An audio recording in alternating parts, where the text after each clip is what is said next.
हाय, श्री स्वामी समर्थ सर्वांना. आज ना टमाट्याची आमटी बनवते मी.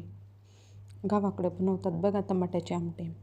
आपलं गावरान टमाट्याची आमटी तर खूप छान लागते. त्याला आपण गावाकडे भेद्र म्हणतात बघ. भेद्र छोटे असतात.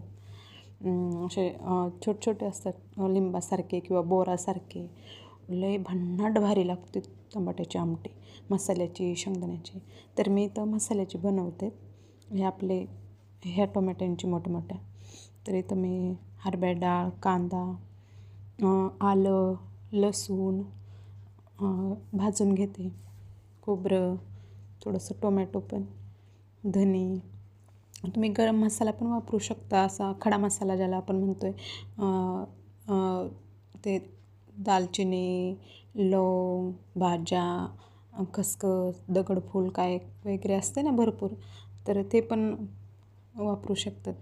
पण मी इथं गरम मसाला वापरणार आहे पावडर, तर त्याच्यामुळं मी खडे मसाले वापरले नाही. तर इथं खरपूस आपण भाजून घ्यायचं असं चांगलं. इथं मी टोमॅटो ना तेला मिठात टाकलं आहे. तेल, हळद आणि मिठात थोडंसं आपल्याला परतायचं आहे. असं गललं पाहिजे ते, चांगलं पूर्ण शिजलं पाहिजे असं. ते 5-6 मिनटं परतायचं. त्याच्यानंतर ते भाजीला फोडणी देते. इथं मी तेजपत्ता आणि दालचिनी, हळद थोडं फोडणीत घातले.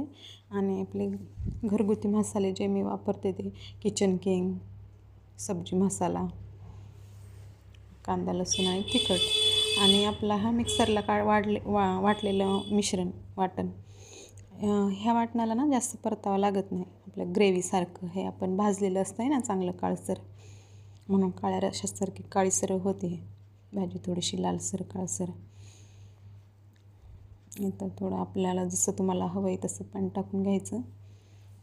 पातळ बनवायची असते तर जास्त पाणी ॲड करायचं. घट्ट बनवायची असेल तर थोडं कमी टाकायचं.